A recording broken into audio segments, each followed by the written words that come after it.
Welcome to Triptych Horror. 3 started. Only 1 will be allowed to remain. 2 will be unmade, as cleanly as if they had never been written. 3 started. Only 1 will be allowed to remain. 2 will be unmade, as cleanly as if they had never been written.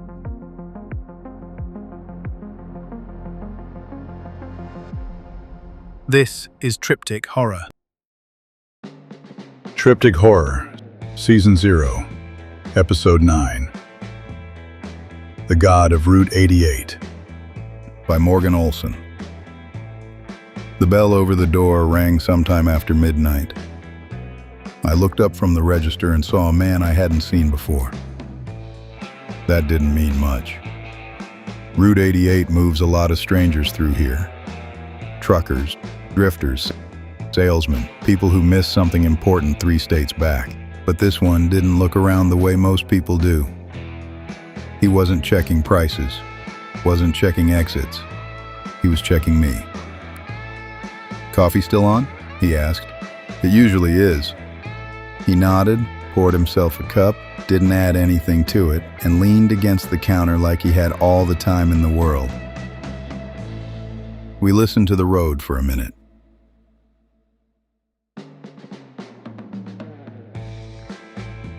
"You can hear it from here if you stop pretending you can't."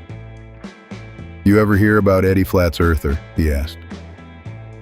"You just passing through?" I said. "Something like that," he said. "People talk." "They do. They always do." "Eddie was already here when I took this job," I said. "Or maybe he just never left." The man's eyes sharpened a little. Outside, Eddie's bike sat where it always did. Old chopper, tank scuffed from years of knees holding on. Along the left fork there were marks I'd never been able to explain. Not scratches, not paint. More like tallies, but not quite that either. Like the bike was keeping count of something I didn't have a word for. Nothing fancy about it except the way it seemed comfortable where it was parked, just outside the reach of the lights. "Runs the place?" the man asked. "No one ever complains when he does." That got a small smile. "Tell me something he's done," the man said. So I told him about the coffee. There was a woman one night who kept looking at the empty pot behind the counter like it owed her money. Finally, she stood up like she was about to say something about it. Before she could, Eddie slid off his stool and walked behind the counter. Didn't hurry, didn't look around. Just poured himself a cup, topped it off from the warmer, set the pot back where it belonged, and went back to his seat. The woman stared. "Is it self-serve?" she asked. "No," Eddie said. He took a sip. "No one ever complains when I do it." She laughed like she was missing the joke, missed her exit twice that night. The stranger at the counter nodded slowly. "That sounds like him," he said. Not like he believed it, like he recognized it. "That's just attitude, though," he said. "Lots of men have attitude." "It's not the attitude," I said. "It's what happens after." "Go on," the man said. I told him about the bike. People notice the bike. They always do. One kid came up once, still dressed like he believed somewhere was waiting for him. "That yours?" he asked. Eddie nodded. "Mind if I—" "No." Not angry, just finished. The kid walked a circle around it anyway, admiring it the way you admire something you know better than to touch. "She's a long runner," he said. "Bet she's seen some miles." "She's seen enough," Eddie said. You the king around here or something?" Eddie listened to the engine ticking down. "That what they call you?" the kid asked. "Some do." Then the kid said the real thing. "I'm trying to get off this road. Missed my exit twice." Eddie looked at him the way you look at someone standing too close to traffic. "You want off," Eddie said, "or you want out?" "What's the difference?" "Off is temporary." The stranger at my counter had stopped drinking his coffee. "So where's the next exit?" the kid asked. "You already passed the last easy one." "That's not funny." Eddie kicked the bike alive. The engine came up on the first try. I didn't say it to be funny. The kid stayed at the rest stop until morning, watched every car leave. None of them went where he needed. The stranger let out a quiet breath. "Yeah," he said, "that tracks." Not surprised, not unsettled, just confirming something he already half knew. He tapped the counter once. "What's the worst one?" That was easy. "The town," I said. "The cop came in one night. Didn't turn his lights on, parked crooked. Took his hat off before he got close." "Evening, King," he said. He held out something with both hands. Old Bible, Mayor's family, leather soft from generations of the same hands. A family name stamped on the front in gold that had dulled but hadn't disappeared. "He wanted you to have it," the cop said, "as a sign. Things'll go smooth in Redwater, permits, noise complaints, people minding their business." Eddie folded his rag careful, set it on the bike seat. "You won't have trouble," the cop added, "not from us." Eddie took the Bible, weighed it once, handed it back. The cop froze like he'd failed some test he didn't know he was taking.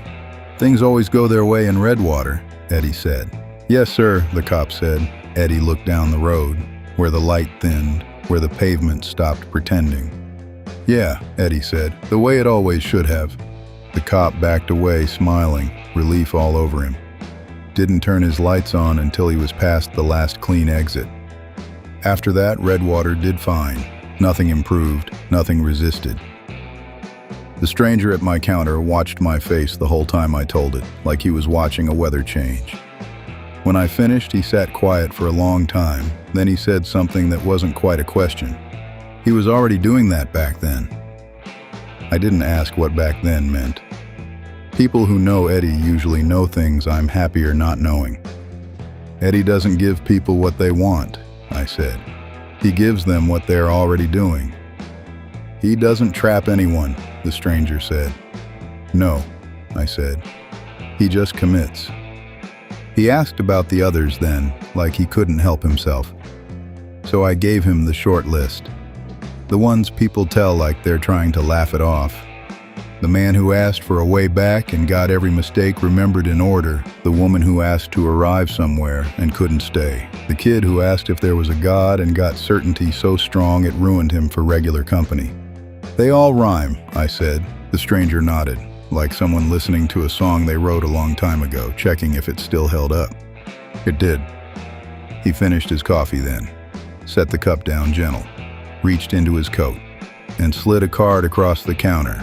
Heavy stock, plain, just one word, Milner, Milner. Nothing else on it. "If you see Eddie," the man said, already turning toward the door, "he'll know how to get a hold of me." He paused at the door without turning around. "Tell him the others have all been visited." The bell rang. I watched his taillights stretch out down Route 88, longer than they should have. Outside, Eddie stood by his bike, like he'd been there the whole time. Didn't look at the road, didn't look at the card. But the engine ticked once, slow, final, like a period at the end of a sentence. I picked up the card, looked at it a long time, set it back down where he'd left it. By morning it was gone. I looked out at Eddie. The tallies on the bike. There was one more than I remembered. I didn't ask Eddie what he did with it. He didn't ask me why I'd left it there. Route 88 works better that way.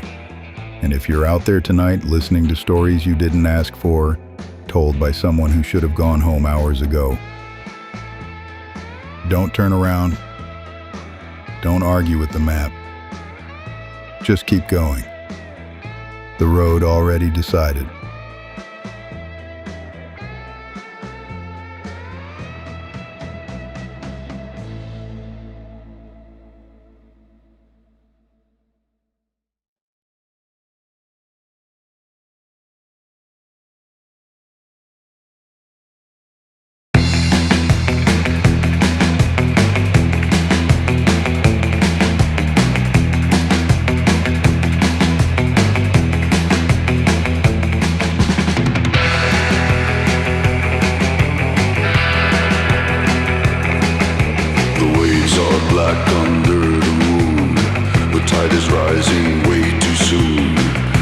something cold.